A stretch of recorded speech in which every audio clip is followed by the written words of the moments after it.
Host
Fins Sammy AKA Fins Boss on X.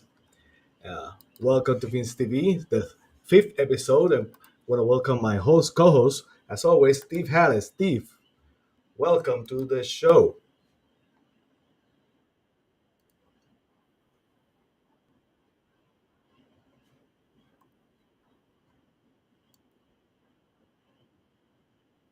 Here every week and just see where the conversation takes us. I think we got some great topics to talk about today. Yeah, it was a great Sunday. A huge victory and ups and downs all over, but it was a really good victory. I wonder sometimes if I'm just a little bit too dramatic during these. I mean, it's, ups and downs. I think we're just so used to that shoe dropping and turning into just an absolute mess of a game. But no, I'm really looking forward to recapping what we had and talking about what we got ahead of us. It's a change of the time. Right now we have huge expectations, so it happens. It's very rare we get to talk about having huge expectations. Yeah, that's the bottom line. So on this episode, we're gonna talk about the huge victory over the Patriots. We're gonna talk about how the media has turned on the Dolphins. Uh, it was a the way the things have changed over the past couple of weeks, and we're gonna talk about is the Dolphins are capable to sustain uh, that the momentum, the all the way to where we're gonna go to the postseason. We're gonna also talk about this Sunday's game against the Broncos. Sean Payton, Russell Wilson, the Dolphin season home opener, and we're gonna talk some. We're gonna play some up makers. We're gonna talk about what are the chances of Jalen Ramsey coming back, probably even for the Chiefs game. I saw some of the pundits talk about how is it possible that he will return even by the time the Dolphins play the Chiefs. But we're gonna start today talking about last week's huge victory over the Patriots. All right. So I know last week we talked. It was There's a give to Mostert. Got a good block on the edge, and Mostert's to the end zone for the touchdown. There he goes in motion. Turn it up. Tua. Pressure. Gets rid of it. To Berrios, who brought it in at the 2. Timeouts. Clock starts. Tua looks. Throws. Touchdown, Tyreek Hill. No deep balls for Hill, but he gets free. A beautiful 2-minute drive. Down the sock. Yep, there it is. Traditional sock where they'll throw it, we'll just drop it. He's getting worse from upstairs. Something happened to the video there, but you get the gist. The Dolphins, the Dolphins got a huge win. They had a huge lead of just before halftime. They couldn't close it out the way we were hoping for, probably, but still a big win. I want to know your thoughts about the game, Steve. So last week it was all about the offense when we talked. We played a game of lost and found, and I put the defense on lost but don't call 911 just yet alert. I put the running game on the back of a milk carton.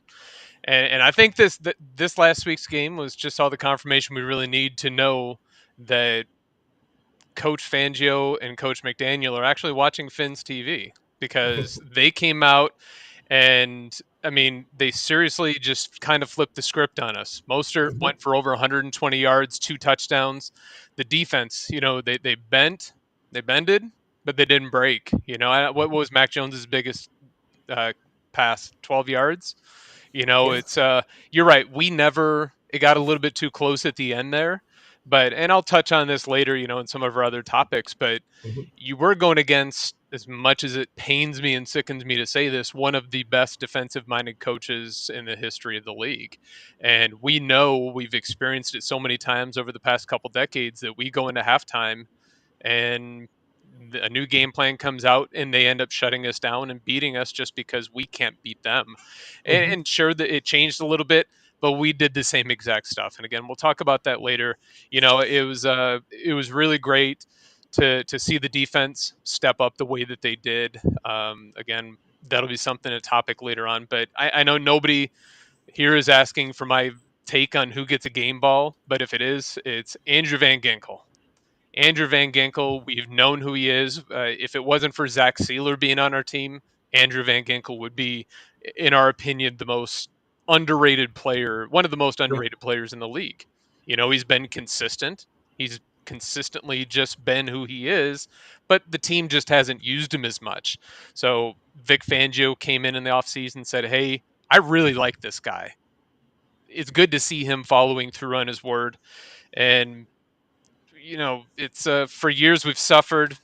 We've seen this team go into the locker room, not make halftime adjustments. We went in and we did it, and went to see the outside scheme that Mike McDaniel likes to run all the time, and that's not working. All of a sudden, we see him pulling a couple inside zone schemes, and Mostert is off to the races. Took off 40 plus yards to the end zone. It was a beautiful game. Again, you go in 2 games on the road, both in the AFC conference. We come out with victories in both of those. One of them on prime time. I'm not going to complain. I'm extremely happy.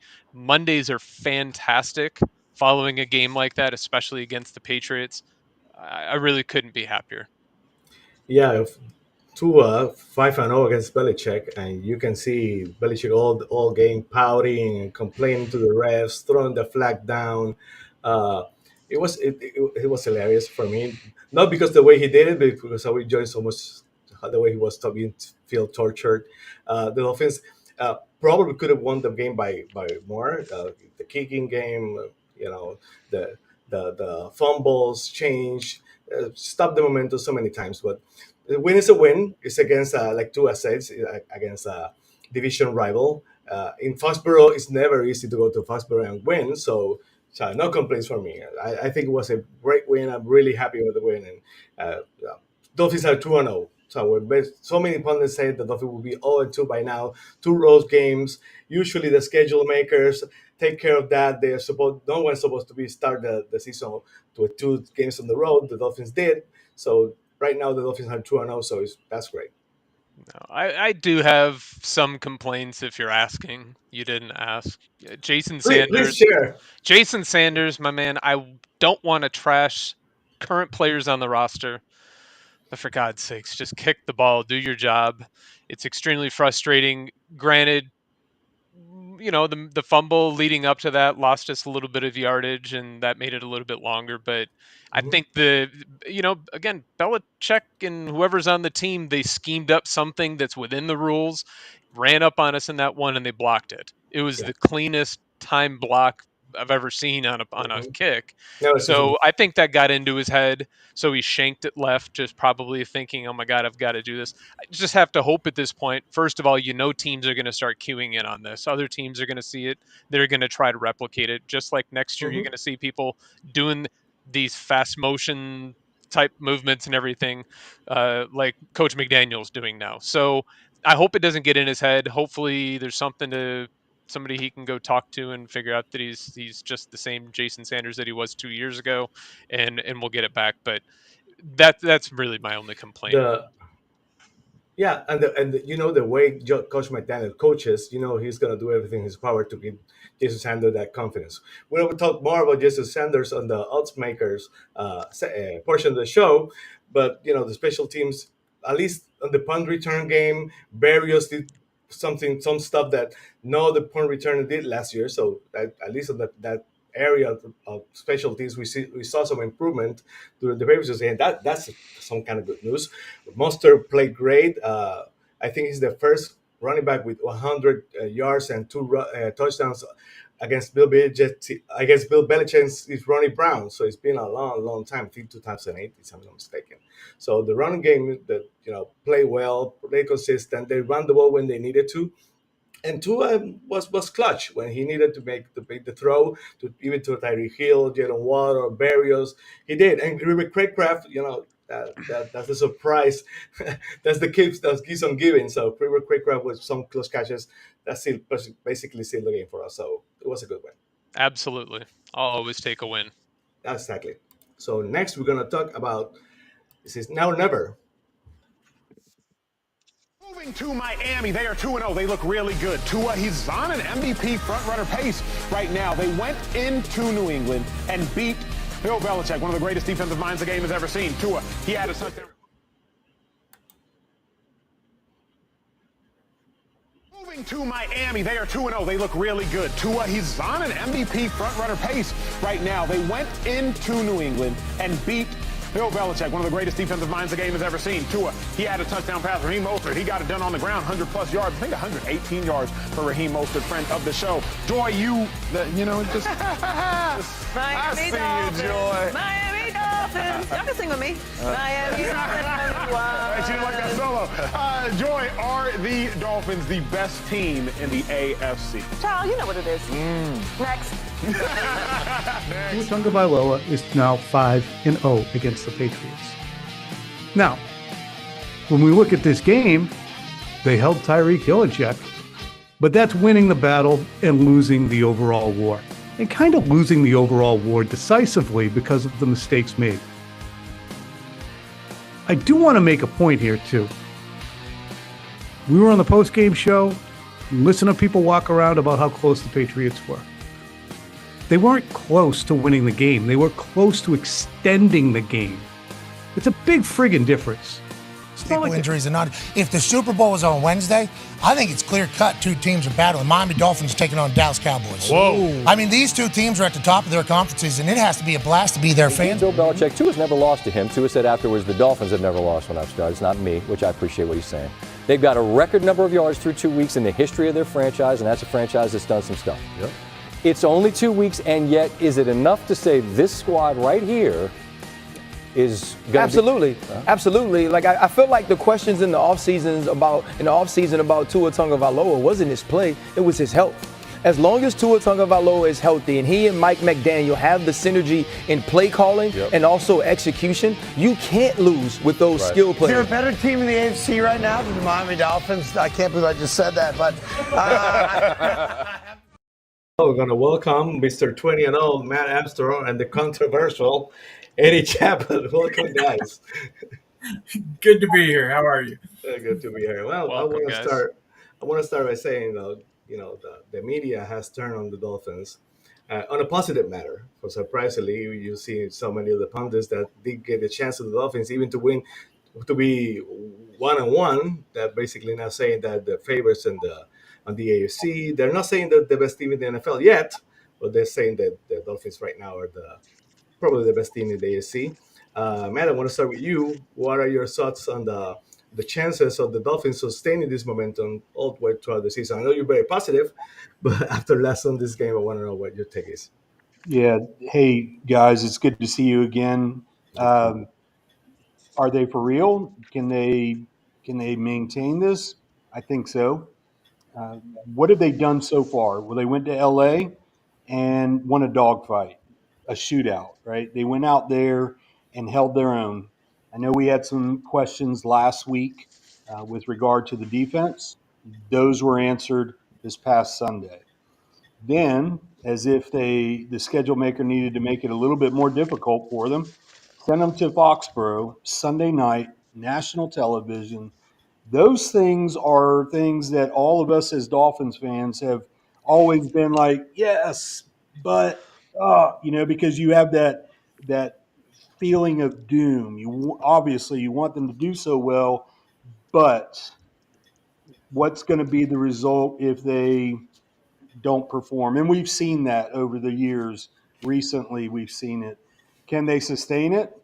They did a hell of a job the first 2 weeks of the season against quality opponents. And now they get to come home to Miami Gardens. They get to come home to Hard Rock. That place is going to be electric.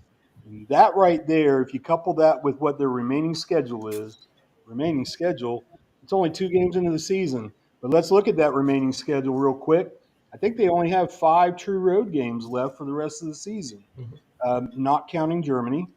But if you look at that regard and you're asking, can they maintain it? I think they can. Yeah, Eddie, what are your thoughts on the Dolphins right now, the sustainability for the rest of the season?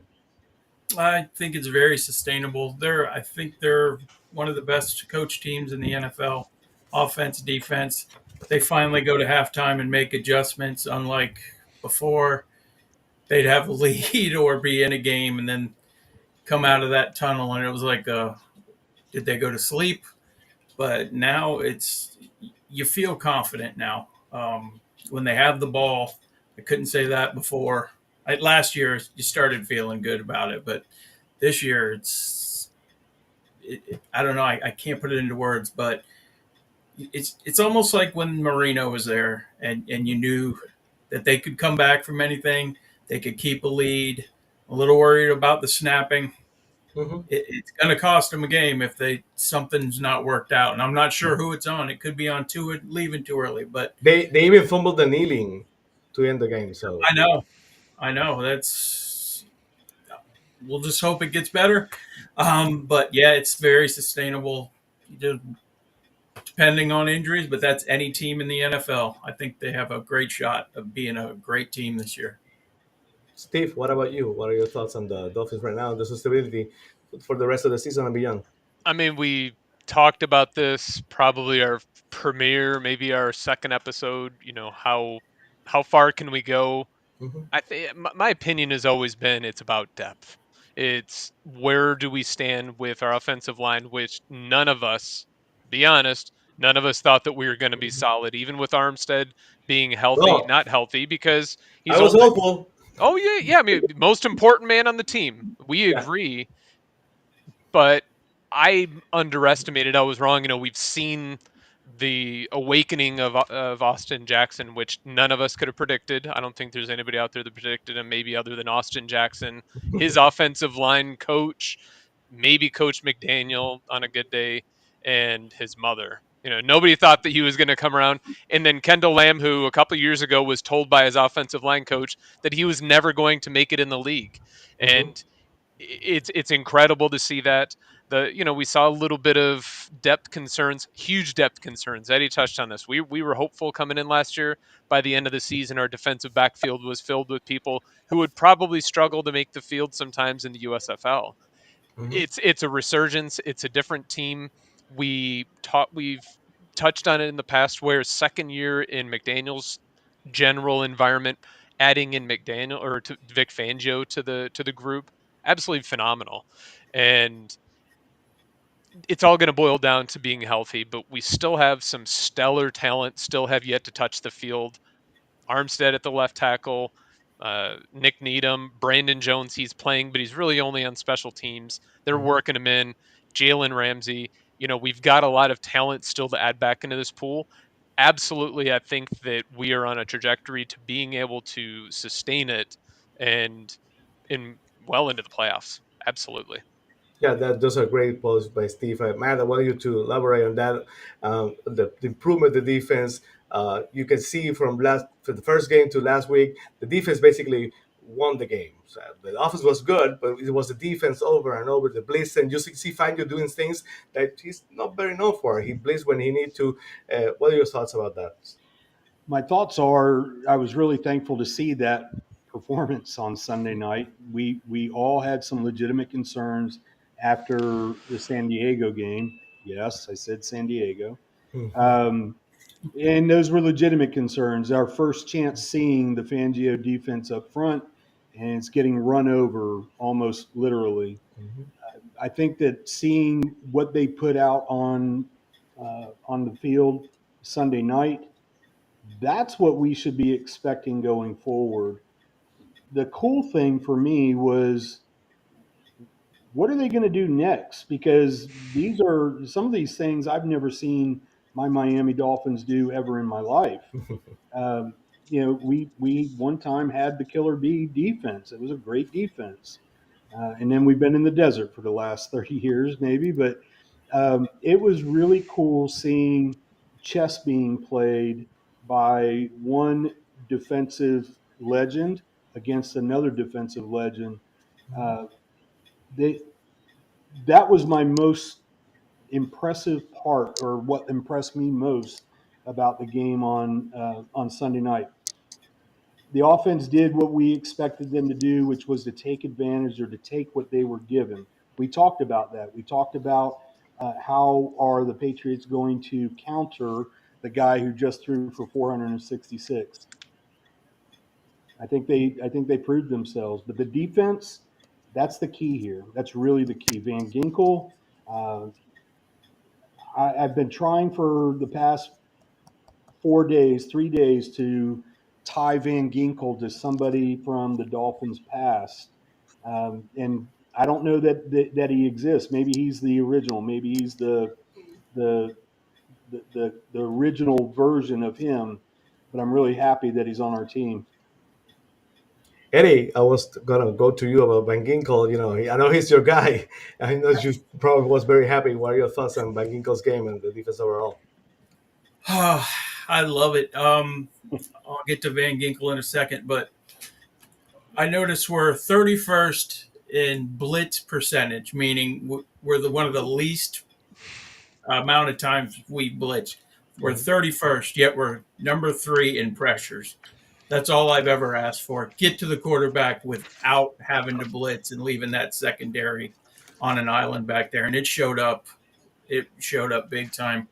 Van Ginkel, yeah. I bought his jersey last year because I love the guy. He plays special teams, middle linebacker, outside linebacker, you name it. He reminds me a little bit, because the middle and the outside, a little bit of A.J. Dewey way before most of the people probably watching this. Okay. Because that was one of my favorite players too. But he's a big problem for opposing offenses to have to deal with, especially if they can start moving them around. And I was really happy David Long showed up the way he did this week. Yeah, He could move Van Ginkel because of Phillips being out. Yeah, and again, we saw Big Fangio doing some other things that he's known for. And to me, that caught the Patriots were surprised. The blitzes, the pressure. So it was a good guy. Even without Jalen Phillips, who it's probably expected to play this Sunday, it was a good performance for the defense. So we should be very happy with the win. So next, we're gonna do some odds makers. We're gonna play some odd makers, and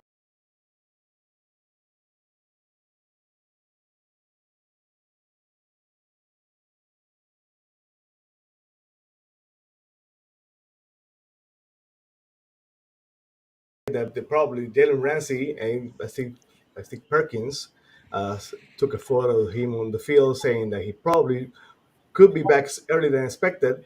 Is maybe even the Chiefs game. And what do you first see? You want from 1 to 100. What are the chances, on your opinion, Jalen Ramsey comes back for the Chiefs game?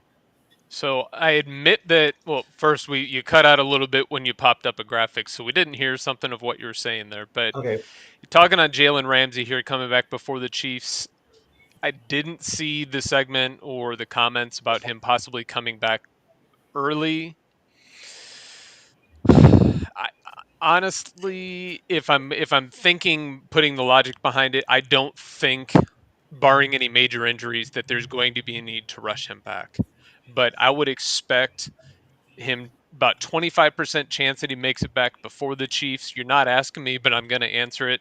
About 75 to 80% that he's back after the bye week and the trip to Germany, and he's there playing against the Raiders at Hard Rock. How about you, Matt? What are your chances? Jalen Ramsey comes back even for the Chiefs game late October, early November.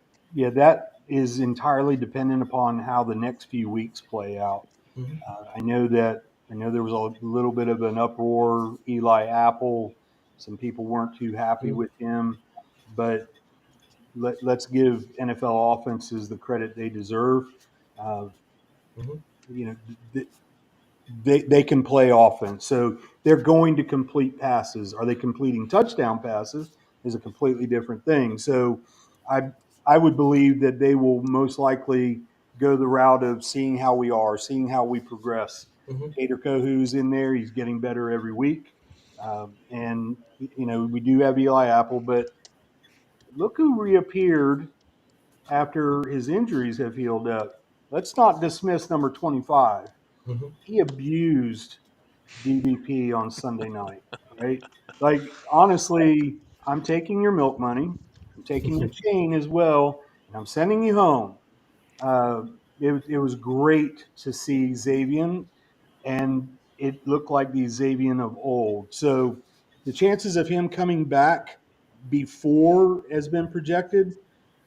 I don't think there's any chance of that. If this defense is humming along, if it's playing well, they're not going to rush him back.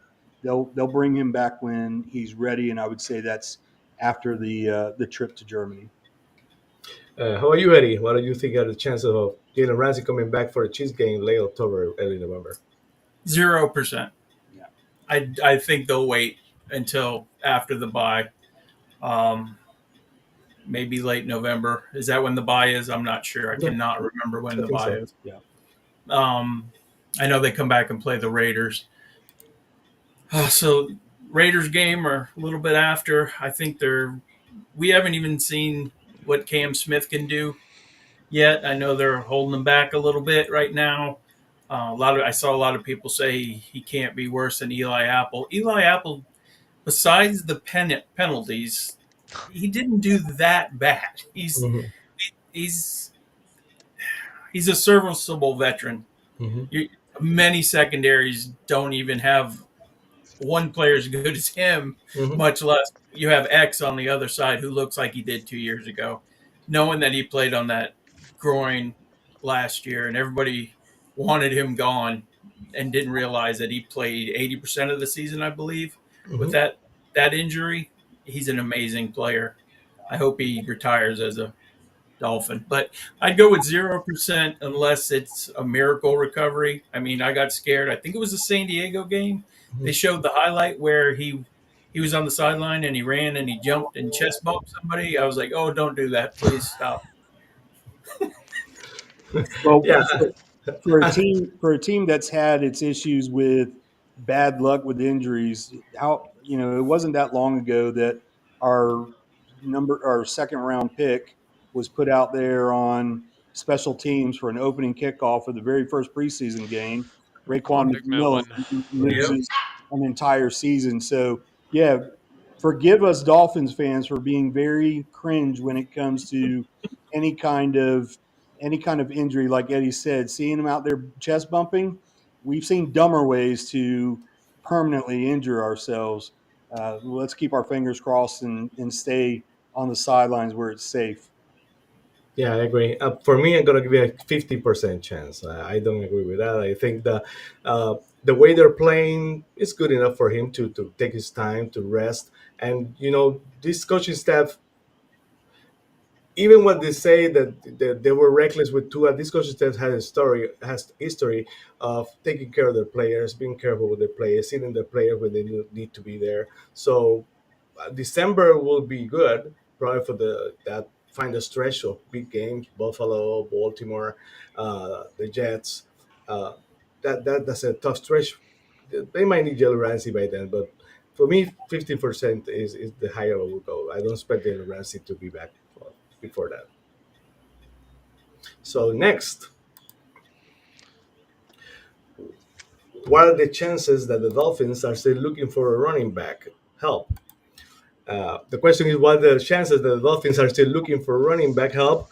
That for me, as Steve knows, that's one of my favorite topics, the running back and the running game. But I gotta give it to Mustard. He played a great game. He's always been one of my favorites. My concern is he durable enough?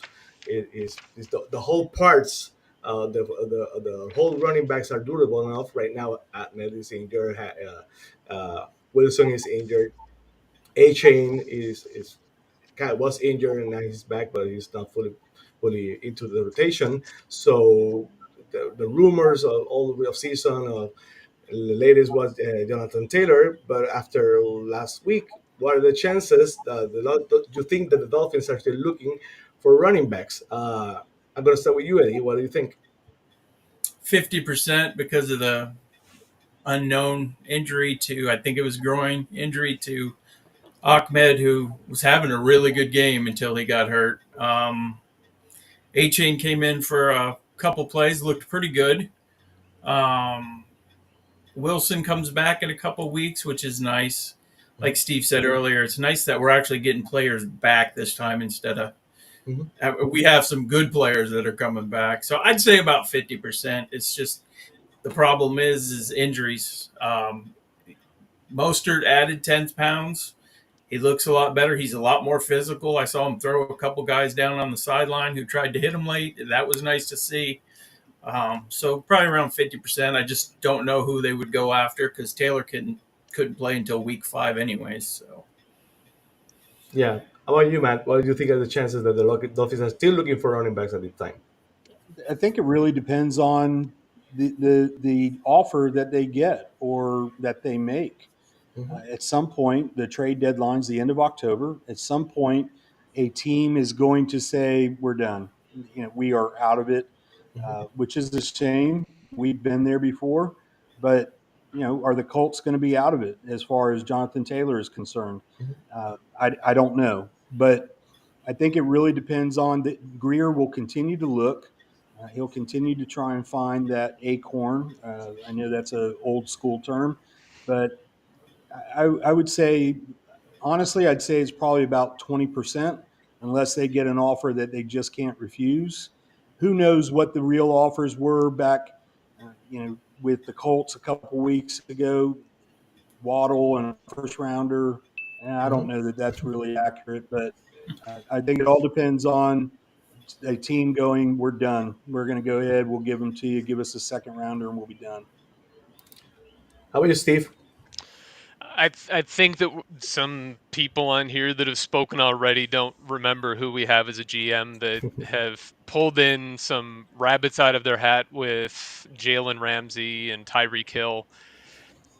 I believe that Chris Greer is always looking. I think that he's always got an ear to the ground, trying to check to see what's out there. But I don't think that it's looking for the marquee player.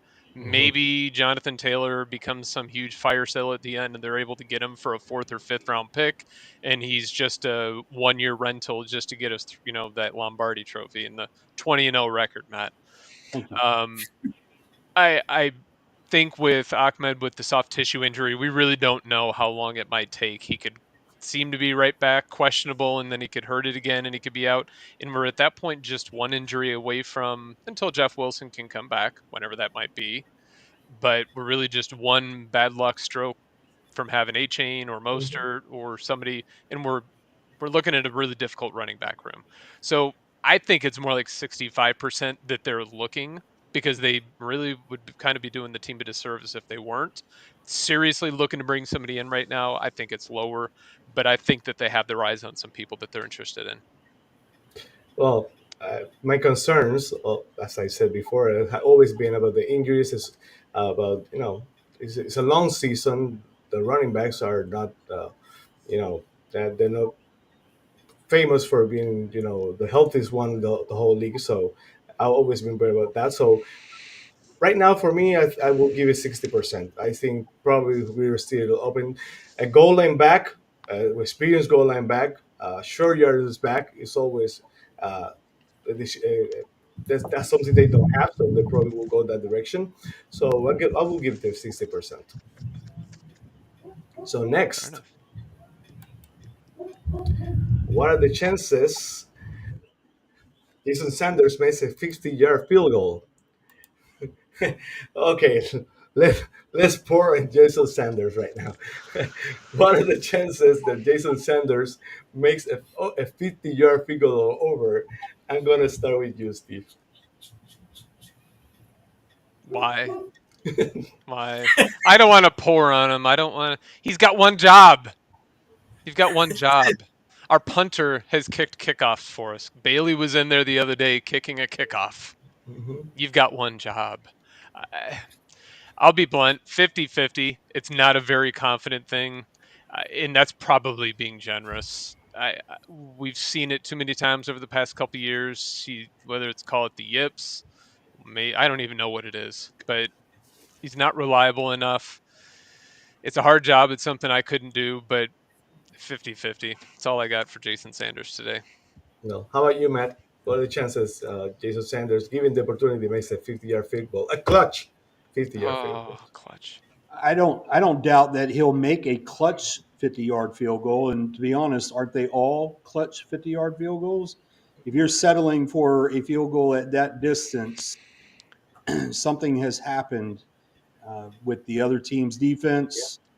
Maybe they've figured you out for that game. The NFL is about situations, and the good teams adjust, right? It's about adjustments. We've heard that a million times. Not only is he going to make a clutch 50-yarder, but I'll put money on it that he makes as many as 5 50-yarders this season. Wow. I have faith in him. Oh, that's huge. How about you, Eddie? What do you think of the chances that Jason Sanders makes a 50-yard field goal this season? 30%. That's what his average is right now for the last 13 kicks, over 50. I don't know. I'm just, I just don't trust him anytime he goes out there, even shorter ones. I used to trust him all the time. Not 2 years ago, he had the bad year. Last year, he recovered a little bit. But a couple years ago, he was a Pro Bowl kicker, an all-pro kicker. Mm-hmm. So maybe he gets it back. I'm sure the one messed with his head coming on the end, coming off the end and blocking it, and then he pulled that one. I mean, 55 is not easy to make, but the other team seems to always make them against us. Yeah. So, and I don't know. I'm not really happy with either kicker right now, but that's me. So I don't know. I'd probably about 50%, I would say, on him. What's that, Matt? 50? Five. He's going to make 5. He's gonna make 5. He's gonna make 5. With my luck, that 5 signifies the number of field goals total that he makes for the rest of his Dolphins. Well, we know they're not going to cut him. They owe him too much money. So yeah, that's true. I gotta give it 33%, like closer to what Eddie said, 1 in 3 chance. The good thing for going for him is that when you have Coach McDaniel, your coach, no matter what, he's gonna, the power of positivity, as I call it. Yes. He's gonna encourage you. He's always gonna give you a chance to give you the opportunity until you do that. And it's good, build on that. So if you ask me, 30%, but at least he's lucky that he has Coach McDaniel as his coach. So we'll see what happens. I mean, we've all been to the driving. I don't know. Do you golf? Anybody here? Yes. Even just every now and then, you go to the driving range and you're hitting it on the screws, way down the fairway. No problem. You get up on that first tee and you've got people watching you and the pressure's on, and you end up topping and it dribbles not even to the ladies' tee. Oh, you've been watching me. Okay, all right. I've been there way too many times in my life doing it myself, Matt. Yeah. So the pressure is there. He's going to be able to show up in practice pregame. I just don't know. Hopefully we're wrong. Hopefully he turns it around like McDaniels have been able to turn so much other stuff around on the team, and he'll prove us wrong, and Matt will be right. I'd be fine if he set the team record for most extra points kicked, because that would be a completely different thing. We're not worrying about 50-yarders, 40-yarders. And when he does that, we're kicking much less field goals. So Absolutely. Many fewer. I don't know. So next is the Dolphins season opener against the Broncos. I think at some point we'll see Tua in Miami. I think at some point, and they played well yesterday with Tua, but Teddy Bridgewater, I've had before. He's an outstanding player, and I think that's one of the unique things this year. I counted 8 teams where I believe we're going to see multiple quarterbacks play. not relative to injury, but just a controversy, if you will. I think at some point we'll see Tua in Miami. Well, at least we know that I think he's not a Tua believer. That was for last year when he was doing that media tour looking for a job. He wanted to be the Chargers head coach. He had to settle for the Broncos. Uh, but it's a Dolphins season opener. We had a lot of reasons to be excited about. Uh, it's, it's probably too early to call it a trap game, but when you look at the schedule, next are the Buffalo Bills. There's no way nobody's not looking forward to the Broncos. No, I'm sorry, to the Bills. So, what do you think? I want to start with Matt. What do you think? What are your thoughts on this game? Well, it's a right game. It's a revenge game. Bradley Chubb, former Bronco, Mike McDaniel, Vince Fangio. So, what do you think? There's a lot of storylines to this. Starting off with, it's the first home game of the 2023 season for this Dolphins team, and all the hype that's been built up. And my goodness, has it been built up? That pressure that's been built just in the fan base alone. It's going to be incredible to see the energy in that stadium. And I think this team has players that will feed off of that. We know number 10 will. We know number 1 will. And then that defense, if Jalen Phillips comes back, it's essentially a true home game for him. And, as far as his roots with the University of Miami, there's a lot of stuff that is in play here. Oh, and by the way, the Russell Wilson Broncos are going to be in town, right? Mm-hmm. He's got his own issues. I know that Peyton liked to take that shot last year. Teddy Bridgewater is going to be seen at some point. And that wasn't because of his belief that Tua would get hurt. It was because he believed that Teddy Bridgewater was better than Tua. And for the life of me, I can't figure out how somebody who's far smarter than me when it comes to football can't see that Tua he's the real deal. Like, dude, this is your job. You should be able to see that Tua is better than Teddy Bridgewater. Mm-hmm. I think that this is going to be a very fun game for us. I don't think that the Broncos have what it takes to stay with us. I think that Russell Wilson he's the Joe Namath with the LA Rams, kind of on that side of his career.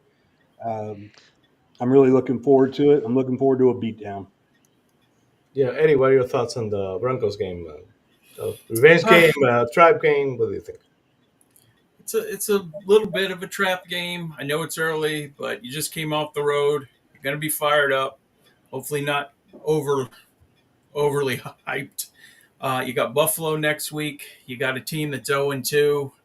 That's my only problem. I hope they don't look past them, but I believe this coaching staff won't let them go past a week. I believe he keeps them focused on the task at hand, and I think it's going to be close for a while, and I think Miami will pull away. And it's Braxton Berrios' homecoming too, from University of Miami, playing at home for the first time, and that's his favorite team. It's where he's wanted to be. So I think he's going to have a big game, and so is Chubb. What do you think? I think kind of what was lost in the Patriots game from the Chargers to the Patriots is knowing that the game is played on the field, but the Dolphins won that before we stepped on that Sunday night turf. And it was one because what we're not used to as Dolphins fans, you go from Philbin to Gase to Flores, coaches that never made halftime adjustments, coaches that every defense or every Sunday they came out primarily in a cover zero defense, and the teams knew what they had to play against and they knew what they had to beat. It's flash in the pan, it works really quickly. We're a different team now. We've got a head coach running the offense, calling the offense, who is able and it's demonstrated that he is going to create a game plan tailor fit to beat the next team. Vic Fangio framed his defense last weekend to beat the Patriots. And you can bet that he is going to do the same exact thing to capitalize on that and try to beat the Denver Broncos in a way that maybe they haven't seen. I think we're going to see some stuff that Mike McDaniel's going to bring out that nobody has seen yet. So I really think that, to Eddie's point, everybody's going to be hyped up. And it's one of those things, do they come out so overly excited they make a couple mistakes? I really hope not. If they do, hopefully the coaching and the veterans on the team can get everybody kind of calm down, get them back on path. I would love to see an absolute curb stomping and we just go out there and steamroll them like it's the Chargers and we knock them out, 35-0. Memorable game. That was when I got proposed on the sideline to my wife. And but I would really absolutely love to see a game like that where there is just no answer that the Denver Broncos have for the Dolphins, and everything they throw, we end up just knocking back, and then we just go back down and score again. So I don't really think it's going to be that way. I think that Sean Payton's going to have some things. I think he's desperate for a win to try to get his team a little bit of confidence, so he might take some chances in Hard Rock that he may not take in weeks 1 or 2. He's just going to try to get that momentum a little bit, change the mentality. But I don't think that there's anything right now that the Denver Broncos have that we cannot absolutely match up 1 for 1 and just we will own them on. That's my opinion. I totally agree. It's a huge game for the fact that it's the season opener. It's the Hard Rock Sun season debut, so the heat is gonna is gonna be a factor. For teams like Broncos, that is not known for the humidity that South Florida is known for. You see when teams from up north go to Miami, it's either the early the season or late the season. Yeah, the heat and the sun is a factor. So I expect a big win for the Dolphins. Sean Payton and Russell Wilson, the whole team is their backs is against the wall. The 0-2 start, the way they were leading last week, I think they had an 18-point lead at some point, and they let that slip away at home to lose the game. They're gonna come out and play, and Russell Wilson, for whatever I may think about his play right now, is right. Even I think he's fifth rated overall. He's fifth rated overall, and two is number 7. So it's not like he's playing poorly. So he's playing okay. So they're probably going to come out ready to play, but I still expect the Dolphins to win. You had the producers for the score. I'm going to start with the controversial Eric Chaput. If you had some sort of probably a score for the game. 35-17 Miami. How about you, Matt? 38-13. Whoa. Steve. I didn't expect this. And I'll come out and I'll say, man, let me tell you, just doing a little bit of math, I'm going to go 33-12. Oh, wow. How's that for a random number for you? 33-12, book it. Dolphins, by the way. In case you weren't too sure, that's Dolphins winning. I'm going to go Dolphins 27, Broncos 17. So next we're going to go to this week top 5 power rankings on the big finish.